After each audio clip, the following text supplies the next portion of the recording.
Ah, ok, buenísimo. Bueno, buenísimo. Esta charla le puse el protocolo del ABCD en la ultrasonografía. Bien, que en verdad yo después le agregué una S, entonces sería el protocolo ABS en la ecografía de emergencias, ¿sí? Vamos a ver de qué trata un poco todo esto, ¿sí?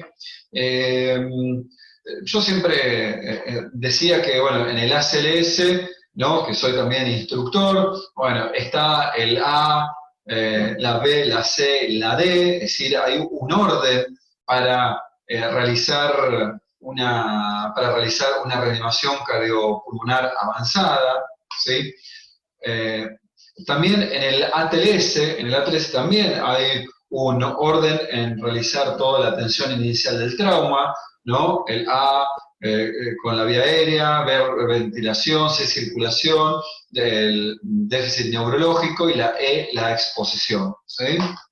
Entonces yo decía, bueno, a ver, ¿podemos generar un protocolo? El paciente que está en paro cardíaco con la ecografía. Entonces me ocurrió que podíamos decir que había un ABCD y agregarle una S, ¿sí? Bueno, entonces básicamente hay un montón de protocolos, ¿sí? Desde el año 2000, o sea, hace 20 años, donde está la ecografía para detectar entonces los diagnósticos diferenciales de la hipotensión. Después apareció el FIR, ¿sí? Que es la evaluación ecocardiográfica en la resucitación, el CAOS, el RASH, ¿sí? 2009, el Hey, FIL, que vamos a hablar también un poco en el 2010, el RASH después en el 2010 y 2012 aparece nuevamente, el EGLS, el CORE en el 2014, 2015 el CESAME, perdón que voy a silenciar alguno, me parece, ahí va. Eh, el SEMAE, perdón, que es del francés, donde busca de la evaluación mecánica cardiográfica. Es decir, hay un montón de protocolos que evalúan al paciente, sobre todo en estado de shock, ¿no? Bueno, entonces yo dije, bueno, ¿qué podemos ver en un paciente que está en paro? Para identificar las causas que lo llevaron al paro. Y bueno, podemos identificar, es decir, desde lo que es la A hasta la D y la S, dónde metemos la ecografía. Y bueno, el paciente en paro, cuando lo vamos a intubar, podemos estar haciendo y visualizando la intubación orotraqueal. Cuando estamos en la B podemos ver si este paciente se paró por un hemotórax, un neumotórax, o porque el paciente tenía consolidaciones bilaterales por sepsis, ¿no? En la C podemos ver dos partes, ¿no? Desde la parte cardíaca, ¿no? El ritmo, contractilidad, pericardio, dilatación del ventrículo derecho, pseudoactividad eléctrica sin pulso. Y en la C identificamos, la segunda parte de la C, identificamos si hay, por ejemplo, el líquido libre en una aorta que se rompió porque es un aneurisma, como vimos recién, o no, o vemos las venas femorales o líquido libre por trauma, ¿sí? Y en la D, que puede ser la parte del déficit neurológico, donde podemos identificar un paciente que quizás está en paro, ¿no? En verdad se paró por una hipoxia debido a que tiene un hematoma en la cabeza, donde podemos identificarlo indirectamente por la vaina del nervio óptico o la determinación de la línea media cerebral, como hablamos hace un tiempo, ¿sí? Y acá tenía que agregar la S, ¿sí? La S, entonces, ¿qué es lo que significaría la S? La S es para reforzar un poco todo esto. Es decir, que la S tiene que ser este estudio de forma seriada y de forma segura. Significa que si uno identifica algo, si uno está viendo algo, lo tenemos que mencionar. Es decir, si vemos que hay líquido pericárdico y está taponado, tenemos que decir que está taponado, porque es la causa del el paciente que está en paro, ¿no? Entonces, cada cosa que vemos tenemos que tomar conducta de forma segura, ¿sí? Entonces, de ahí viene la S de que este procedimiento debe hacerse de forma seriado y segura, ¿sí? Un poco todo esto hemos visto a lo largo de este año, por lo cual esto va a ser un pequeñito resumen de cada una de las cosas, ¿sí? Así que va a venir bien para los que no presenciaron las otras clases, un lindo repaso de diferentes partes. ¿Sí? Vamos entonces con lo que es la A, el protocolo del ABCDs. ¿Sí? En la A, bueno, hemos mencionado cómo interviene la ecografía en la detección del tubo traqueal. Creo que esta charla la dio el doctor Ruggero. Y bueno, nosotros vemos que a nivel del cuello se ve muy bien todo lo que es vía aérea y acá al lado lo que es la glándula tiroides. Y sabemos que por detrás del lóbulo de la glándula tiroides izquierda encontramos el esófago, ¿sí? Entonces es muy importante cuando estamos por intubar identificar esta imagen. ¿Por qué? Porque cuando la intubación es cerrada, es decir, es esofágica, vamos a ver muy bien cómo se dilata acá el esófago. ¿Sí? Así que utilizamos el traductor planar, lo ubicamos ahí, como dice acá, sobre el hueco supraesternal, identificando esta imagen. ¿Está? Vamos a ver esta vista. Nos ponemos del lado izquierdo para ver acá el esófago. A veces no lo vemos el esófago, pero sí vamos a ver algo específico que es el signo de la doble tráquea. Acá se lo estaba bolseando, ¿no? Nos ponemos de la línea media de la vía aérea hacia la izquierda, porque acuérdense que por ahí pasa el esófago.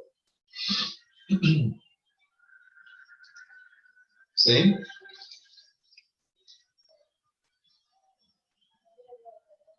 Imagínense, esto en épocas de COVID no existe, ¿no? Ponerse en esta distancia. Entonces, mientras el operador está pasando el tubo, nosotros nos quedamos aquí, en este sector, entre lo que es la vía aérea y la carótida común izquierda. ¿Sí? Podemos ver también signos indirectos de movimientos traqueales, pero lo importante es que no aparezca aquí al costado lo que se llama el signo de la doble tráquea.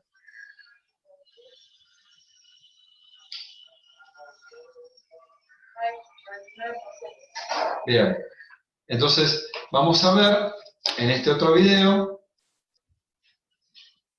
¿sí?, la vía aérea a nivel ecográfico y la vía aérea a nivel laringoscópico, ¿sí? ¿Está? Tenemos la vía aérea, las dos carótidas. Acá estamos viendo cómo el tubo está metiéndose por el esófago, ¿sí? Y fíjense cómo el tubo acá está moviendo y dilatando el esófago. Fíjense cómo ahora se progresa un poco más el tubo, ¿sí? Y se visualiza el signo de la doble tráquea. ¿Está? Entonces ahí el operador, lo que decimos directamente es intubación incorrecta, intubación esofágica, se tira el tubo y se prepara para un nuevo tubo o también un nuevo operador, ¿no? Entonces fíjense acá en esta otra imagen que se ve muy bien, estamos visualizando la vía aérea y acá la carótida, se está por pasar el tubo y se visualiza perfectamente bien el signo de la doble tráquea. Miren ahí. Se ve perfecto, ¿no? ¿Estamos? Tráquea, esófago. Bien, así que en la A de todo este protocolo de ABCDs intervenimos en el posicionamiento correcto o incorrecto del tubo orotraqueal. ¿Sí? Bien, mucho más en la vía aérea no podemos hacer en este paciente crítico. Vamos a la parte B, ¿sí?, donde estamos en la parte pulmonar, donde vemos los pulmones, ¿sí?, y la pleura. Entonces, tenemos que ver las dos pleuras, y fíjense cómo acá se visualiza quizás un hemotórax masivo, acá está el diafragma, acá está la parte del hígado, y se ve un hemotórax masivo, y el paciente politrauma que viene con 40 de sistólica, sabemos que el problema está aquí, toda su volumen está aquí. Entonces estamos ya atentos visualizando que hay un colapso completo del pulmón con un hemotórax masivo, ¿sí? Esto tiene quizás un par de horas de evolución. Fíjense los tabiques. Cuando el hemotórax es grande, se visualizan muy bien los tabiques hemáticos.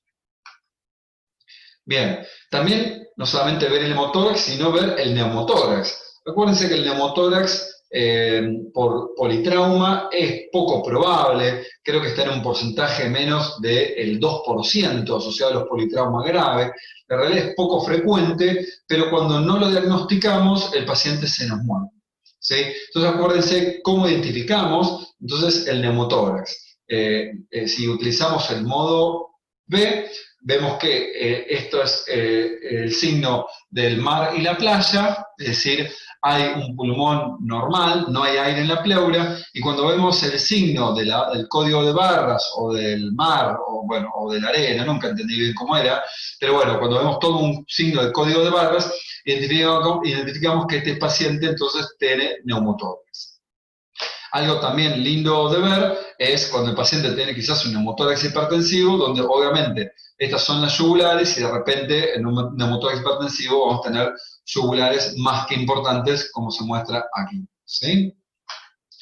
Entonces, otro de los signos, no solamente es ver el modo B, sino también identificar el signo del sliding, que es un signo muy sensible.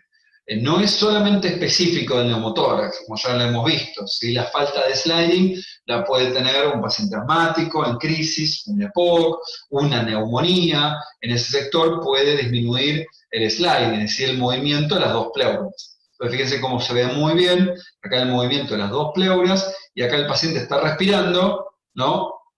Y el sliding está ausente.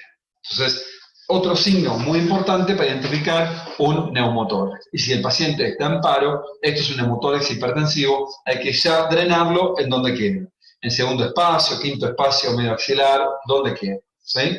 Porque el paciente se nos está muriendo por shock obstructivo. Bien, fíjense también cómo en el pulmón podemos identificar, si el paciente está en shock séptico y de repente está muy hipóxico, lo tenemos que ventilar, está a punto de pararse, y bueno, identifiquemos con la ecografía cómo se ve muy bien la congelación. ¿Se acuerdan que creo que por abril nos fue una de las primeras clases que vimos las neumonías? Hoy por hoy las neumonías por COVID no son así. Es decir, ¿se acuerdan que veíamos el signo de las de luz? Y ver consolidaciones en neumonías por COVID es una etapa muy avanzada. ¿Sí? Si este paciente tuviese COVID, está muy mal. ¿Sí? Así que también tenemos que identificar eso, si hay hemotórax, si hay neumotórax o si hay consolidaciones. ¿Correcto?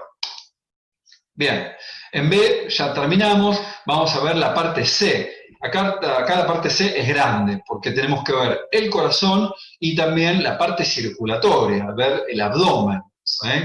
Entonces, bueno, hay diferentes protocolos. Este protocolo en el 2007, donde decía que había que hacer una evaluación focalizada ecocardiográfica en el manejo de la resucitación en el ACLS.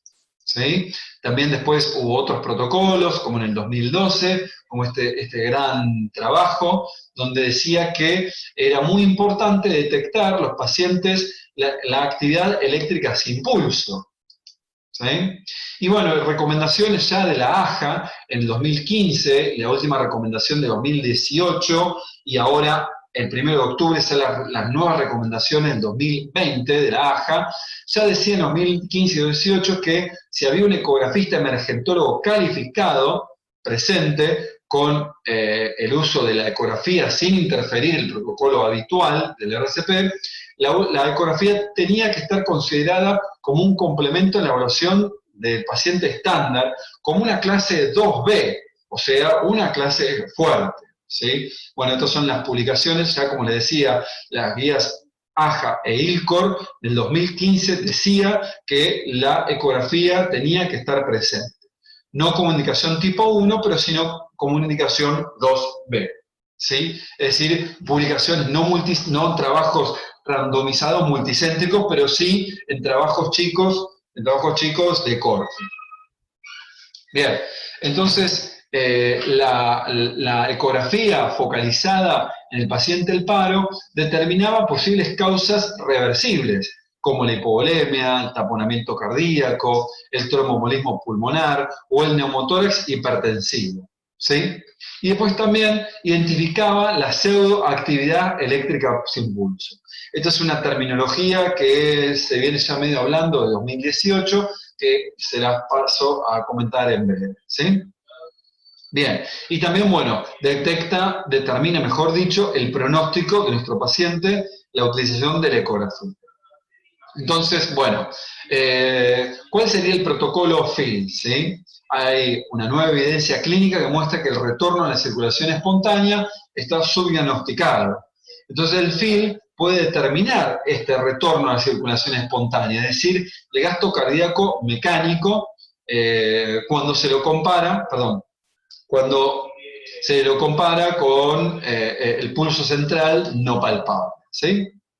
Bien, entonces la fase 1, el protocolo FIL, significa que cuando ya el paciente está en paro y lo están reanimando, nosotros estamos preparando el equipamiento. Todavía nosotros no entramos, es decir, utilizamos un traductor convexo, ¿sí? O un traductor, si no, sectorial, con equipos chicos, como pueden ser estos dos, ¿sí? Fase 1 de preparación. La fase 2 es, bueno, se realiza cuando los miembros del equipo de la reanimación suspenden luego de los 2 minutos. Acuérdense que en las normas de la ACLS a los 2 minutos se chequea pulso y ritmo. Al mismo tiempo chequeamos entonces ecográficamente. ¿En dónde? Y bueno, podemos verlo de forma subsifoidea o de forma paraesternal o si no también apical, ¿sí? Idealmente hay que describir lo que estamos viendo en 5 segundos, es decir, ese corte que se hace a los 2 minutos, que dura no más de 10 segundos, tenemos que identificar rápidamente qué es lo que sucede con ese corazón, ¿sí? E identificar las causas probables del paro cardíaco, ¿sí? Acá vemos cómo un corazón se está masajeando, ¿sí? Bien, si no estoy viendo nada, entonces directamente hay que esperar a los próximos 2 minutos o los 5 ciclos para determinar. Este sería una de las vistas a nivel subsifoideo, como les dije, es una vista fácil de ver. Obviamente acá nadie lo está masajeando al paciente. Estamos controlando pulso, ritmo y ecografía. Y si no, también de forma apical, si el paciente tiene una ventana, podríamos verlo desde este lado, ¿sí? Con 4 cámaras apical. Bien, entonces, según los algoritmos de la ACLS, como les decía, acá la ecografía tiene que aparecer a los 2 minutos, ¿sí? Cuando se intenta detectar si hay ritmo chocable o desfibrilable, ¿sí? En estos causas, ¿sí? En este algoritmo, ¿sí? Sobre todo cuando el paciente tiene actividad eléctrica sin pulso, es muy necesario la presencia de una ecografía, porque si el paciente tiene ritmos desfibrilables, es decir, FB o TB sin pulso, bueno, se sabe que las causas de estas arritmias van a ser coronarias, van a ser isquémicas, por lo tanto, la ecografía ahí no tiene tanta utilidad, pero sí tiene que tener utilidad determinar las causas del paro en los pacientes que están en asistolia o en actividad eléctrica sin pulso. Bien, ¿qué podemos determinar con el FIL? Las causas. Bueno, hipovolemia, es decir, que esté colapsado el ventrículo izquierdo, como se ve acá, ¿no? ¿Ya? Entonces es muy fácil identificar un corazón que esté totalmente colapsado porque está tocándose, como les decía, los pilares cardíacos. ¿Sí? Bien. O si no, acá estamos viendo de repente el paciente que está en paro o en actividad eléctrica sin pulso, ¿y qué es lo que vemos? Identificamos, ¿sí?, que el paciente tiene un taponamiento cardíaco. ¿Ah? Entonces, identificamos el taponamiento cardíaco, debe ser drenado el taponamiento cardíaco. Por lo cual la paracentesis se recomienda como con guía ecográfica en clase 1, tiene una tasa de éxito del 90%, ¿sí? Obviamente va a depender del volumen, pero estamos hablando de un paciente que tiene un taponamiento, así que fácilmente debe tener 200 mililitros para que lo haya llevado al paro, ¿sí? Y obviamente también va a depender del profesional sanitario, ¿sí? Bueno, hay algunas que otras complicaciones en la pericardiocentesis, puede haber perforación cardíaca, neumotórax, perforación coronaria menos frecuente, traumatismo, dolores abdominales y a veces sí atravesamos el lóbulo hepático izquierdo. ¿Sí? Y bueno, la incidencia de las complicaciones disminuye significativamente con el uso de la ecografía, es decir, con la guía ecográfica, como estamos viendo aquí en este paciente, ¿sí? Alto taponamiento cardíaco. Bien, también podemos identificar en este momento, en el C del ABCDES, embolismo pulmonar, es decir, el ventrículo derecho aumenta de tamaño, o sea, nunca el ventrículo derecho puede ser más grande que el izquierdo, ni tampoco igual, pero si está más grande, algo está pasando. Es decir, acá estamos en un 4 cámaras apical, vemos el ventrículo izquierdo y el ventrículo derecho, esto sería lo normal. Obviamente, si ponemos el traductor y vemos esto, lo primero que tenemos que hacer es, ¿estamos viendo realmente el ventrículo derecho? Porque siempre el ventrículo izquierdo es más grande. Entonces sí, estamos viendo el ventrículo derecho. Por lo tanto, esta gran dilatación, es decir, que esté más grande el ventrículo derecho, no se correlaciona de forma normal. Entonces acá tenemos un problema. Y quizás tenemos un paro cardíaco por un taponamiento, perdón, un tromboembolismo pulmonar. ¿Sí? Si la dilatación en las cavidades derechas no es significativa o es igual que la izquierda, bueno, lo que podemos hacer a veces es encontrarnos con un trombo, de esta forma. Fíjense como lo que se llama un trombo en tránsito, por lo cual si lo tiene en la aurícula derecha, seguramente está en el ventrículo, perdón, seguramente está en el ventrículo derecho y está camino hacia la aorta pulmonar. ¿Sí? ¿Está? Bien, trombo en tránsito. Bueno, veamos esta imagen de aquí, que lo mismo, estamos frente a un taponamiento, a un tromboembolismo pulmonar masivo con el paciente en paro, y estamos frente a una actividad eléctrica sin pulso, y miren, ¿qué es lo que tiene? El ventrículo derecho muy dilatado, mucho más grande que el ventrículo izquierdo, ¿sí? Y acá tenemos otro, el mismo, pero desde una vista 4 cámaras apical. Esto es subsifoideo y esto es apical, ¿sí? ¿Está? Acá tiene un signo que se llama el signo de McOwens, que es la hiperdinamia de la punta del corazón con hipodinamia del resto de la pared, ¿sí? Aparte hay cierta disquinesia del septum intraventricular, pero se ve muy bien cómo está hiperddinámico y está hipodinámico el resto. Ese es el signo de McOwens, que tiene alta sensibilidad para tromboembolismo pulmonar, ¿sí? Entonces, bueno, nosotros podemos tener una guía de tiempo, como se ve acá, donde el paciente está en un shock quizás cardiogénico, donde, bueno, el corazón está lento, ¿sí? Está hipocontráctil, y de repente el paciente se para, es decir, la evolución de esto a esto, llegamos a ver una actividad eléctrica sin pulso. Fíjense cómo acá hay una mínima contractilidad, ¿no? Y después, obviamente, después de esto, viene directamente la asistolia, donde no hay movimientos cardíacos. En este lugar, acá en el medio, en la actividad eléctrica sin pulso, es importante diagnosticar la pseudoactividad eléctrica sin pulso, porque se sabe que la pseudoactividad eléctrica sin pulso tiene mejor sobrevida que la actividad eléctrica sin pulso, ¿no? Entonces, el 50-55% de estos pacientes con actividad eléctrica sin pulso en verdad tienen actividad cardíaca, es decir, la pseudoactividad eléctrica sin pulso. Acá está la definición, es decir, es la antigua actividad eléctrica sin pulso que por la ecocardiografía determinamos este estado. Es decir, si no tenemos la ecocardiografía, no podemos determinar esta, sería subrama de la actividad eléctrica sin pulso que tiene mejoría, tiene mejor chance de sobrevida que la actividad eléctrica sin pulso. Entonces, bueno, ¿qué sería? Actividad eléctrica, ¿sí? Presente, pulso ausente, ecocardiografía presente. ¿Se entiende? Esto es entonces la definición de la pseudoactividad eléctrica sin pulso. ¿Correcto? ¿Estamos? Bien, acá lo mismo. Entonces tenemos este paciente que tiene actividad eléctrica, ¿no? Como se ve acá, no tiene pulso y prácticamente no tiene actividad mecánica.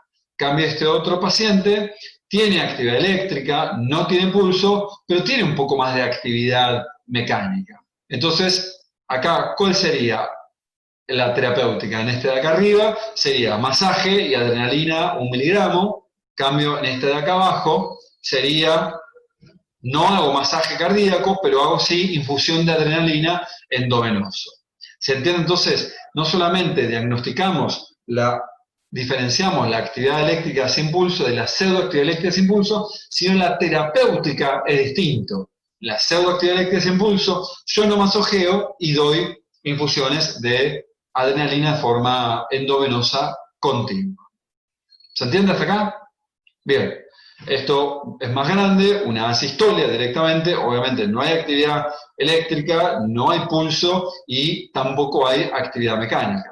Esto es un video, por más que parece una foto, si ven acá, hay algo de humo, de smoke, pero no hay actividad mecánica ni eléctrica. ¿Sí? Esto es prácticamente un signo de muerte, ¿no? Bien.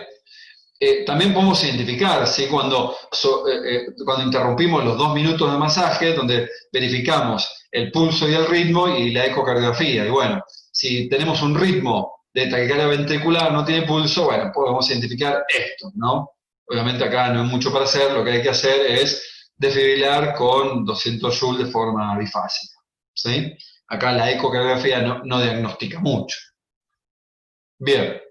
También en esta C se utiliza como la ecografía como pronóstico, ¿no? Fíjense, hay publicaciones de Blaivas hace como unos 20 años donde decía que la ecocardiografía de forma bedside le mejoraba la sobrevida a los pacientes en paro cardíaco. Después vino otros trabajos en 2012, 2016, 2017, ¿sí? Y después en el 2019, el año pasado, ¿sí? Donde se presentó un metaanálisis donde se analizaron 10 estudios donde había más o menos unos 1.500 pacientes y se vio que la actividad cardíaca en el POCUS, ¿sí? Es decir, en la evaluación ecocardiográfica en el paro, tuvo una sensibilidad combinada del 60% y una especificidad del 91% para determinar el retorno de la circulación espontánea, del retorno a la circulación del paro, ¿no? La sensibilidad de la actividad cardíaca del POCUS para predecir el retorno a la circulación fue de un 26% en la asistolia, en comparado con un 76% de sensibilidad para la actividad eléctrica sin pulso. O sea, fíjense qué importante fue determinar en este paciente realmente las asistolias, la actividad eléctrica sin pulso y la pseudoactividad eléctrica sin pulso. ¿Sí? Miren este video, el protocolo FIL.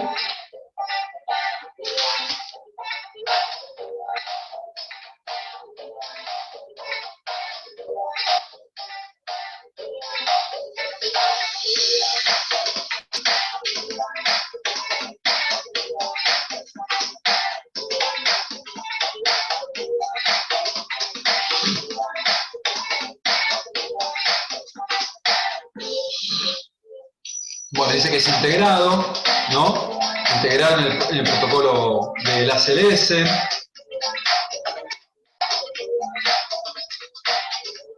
¿Sí? Como les decía, el protocolo FIL determina, ¿sí? En el protocolo tanto de los ritmos desfibrilables como no desfibrilables. Este es un paciente de 63 años, ¿sí? Que viene en paro cardíaco. Bueno, se le puso la compresión mecánica, los dispositivos de compresión mecánica, de forma automática, ¿sí? Después de los 2 ciclos, se determinó entonces si había pulso, el protocolo FIL, ¿sí? Acá se le pone el traductor a nivel subsifoideo, ¿sí? Y bueno, y ahí se puede determinar entonces cuál es la causa, ¿sí? Se vio que había contractilidad, ¿sí? Pero el paciente tenía un corazón hipovolémico, ¿sí? Por lo tanto se le pasó líquido, se vio que estaba hipovolémico, la causa del paro era la hipovolemia, y después de la hipovolemia, como se vio, mejor el llenado del ventrículo derecho y el ventrículo izquierdo. ¿Sí? Bien. Bueno, les decía que en el protocolo del ABCDES estaba no solamente la parte cardíaca, sino la parte abdominal, ¿sí? Entonces había que ver la aorta, había que ver si no había líquido libre y había que ver también las venas femorales. Ya hablamos entonces un poco que hay que determinar si hay un aneurisma disecante con líquido libre o un aneurisma sacular. Y bueno, obviamente el tomógrafo no sirve para determinar una ruptura de aorta. Acá quiero hacer un poco de hincapié porque cuando el aneurisma de aorta se ve muy bien por ecografía, pero cuando el aneurisma está roto y está lleno de hemoperitoneo, muchas veces la sangre no nos deja ver por ecografía ver bien la aorta, ¿sí? Entonces, atenti con esta parte. ¿Ah? Bien, esto lo vimos, acuérdense, esta es la verdadera luz, esta es la falsa luz. Bien, líquido libre, ¿no? Es otra de las cosas que tenemos que ver. Si estamos en un paciente en paro y vemos líquido libre, bueno, atenti porque acá está pasando algo, ¿sí? Lo mismo que acá, a nivel del Morrison, ¿sí? Fíjense que también acá a nivel del espleno renal, como vemos, líquido libre, ¿sí? Bien, fíjense este video, ¿no? Donde identificamos la vejiga en pelvis y múltiples asas danzando con el líquido libre. Si es un politrauma, acuérdense del score de One, ¿no? Que cuando había más de 3 puntos, creo que fue una pregunta del Choice, ¿no? Cuando había mayor o igual a 3 puntos, el paciente tenía más de un 96% de probabilidad de tener una laparotomía exploradora. ¿Sí? Bien. Bueno, y también revisando las venas de los miembros inferiores, como con Doppler color se ve muy bien que hay una trombosis de la vena femoral y del callado también, ¿sí? Acuérdense que cuando vemos una trombosis femoral bien alta como acá, hay que también ver las ilíacas porque pueden estar trombosadas y también la vena cava. ¿Sí? Y bueno, si no tenemos Doppler, bueno, podemos identificar esto, ¿sí? Con modo B, sin compresión, con compresión. Si se comprime bien la vena femoral, y la realidad que la probabilidad de tener una TBP es baja. ¿Está? Bien, y también vamos a la última parte, la D, que es la parte del déficit neurológico. Bueno, ¿qué significaba? Bueno, esta clase la vimos ya hace un tiempo, ¿sí? Donde podíamos ver entonces la línea media, es decir, si viene un paciente que viene en paro, quizás por hipoxia, y ponemos el traductor convexo sectorial, teníamos que ver la diferencia de distancia que había de la ventana temporal hacia la línea media. Entonces, si había un desvío de más de 3.5 milímetros, había un 85% de sensibilidad para tener una hipertensión endocraniana o masa ocupante de espacio, una LOGE. ¿Sí? Acuérdense que más o menos la línea media se encuentra a los 6 centímetros, ¿no? En un adulto sano se encuentra a los 6 centímetros. Fíjense que acá cómo se identificó a los 6.8 y acá 6.3. O sea, hay más de 3.5 milímetros. Así que acá esto no está bien. ¿Sí? Bien, también podemos identificar con traductores quizás más sectoriales lo que era la arteria meningia media, con Doppler se ve muy bien, y después con el Doppler espectral, donde nosotros teníamos el espectro de la arteria meningia y podíamos sacar principalmente el IP, ¿sí? Que es el índice de pulsatilidad, que es un índice indirecto de la resistencia. ¿Sí? Entonces, acuérdense que los valores de IP, entonces, si el valor normal es de 0,6 a 1.1. Cuando el índice de pulsatilidad está entre 1.2 y 1.6, se asocia con hipertensión intracraniana moderada. Cuando el índice de pulsatilidad está de 1.7 a 3, es una hipertensión intracraniana severa, y si tiene más de 3 se correlaciona con una altísima hipertensión endocraniana, prácticamente con lo que se llama asistopia cerebral o muerte cerebral. ¿Sí? Así que el IP, como un recordatorio, nos dice de forma indirecta cuál es la presión intracraniana. ¿sí? Y vamos a la parte de ocular, que esto sí es fácil de ver, se ve muy bien con cualquier traductor planar, ¿no? Donde acuérdense que medíamos, se ve muy bien el ojo, medíamos desde la papila 3 milímetros y ahí medíamos, ¿sí? Fíjense la diferencia de una vaina de nervio óptico normal con una vaina de nervio óptico muy aumentado de tamaño, mismo paciente, ¿sí? Entonces, cuando había más de 5 milímetros de la vaina del nervio óptico, de lado a lado, a 3 milímetros del disco, había un 90% de sensibilidad para hipertensión endocraniana o masa ocupante de espacio. ¿Está? Bien. Y para ir terminando, ¿sí? Recordemos que la S, acuérdense, es de seguridad y de un estudio seriado.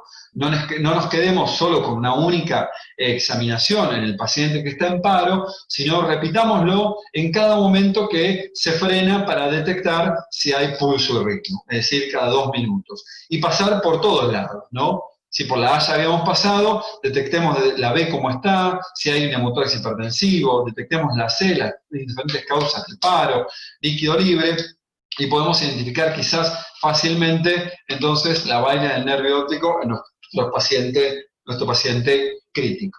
¿Sí? Así que para ir cerrando, acuérdense cómo hacíamos el ABCD de todo lo que podíamos identificar en el paciente crítico, la S de el estudio debe ser seriado y seguro.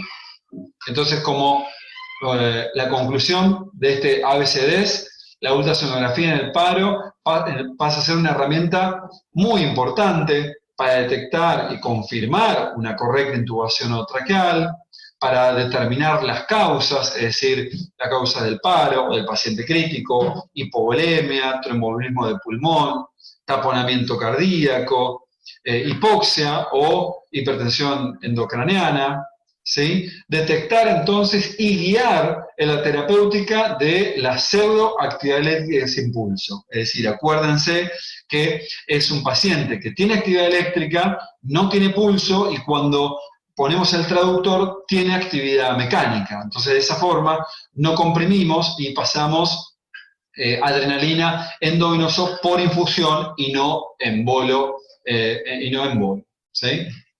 Bien, y como les decía, a nivel del sistema nervioso, es útil para determinar las causas si tienen de forma indirecta de hipertensión endocraniana. ¿Sí? La vaina del nervio óptico, si podemos ver el IP para determinar los signos de hipertensión endocraniana de forma indirecta.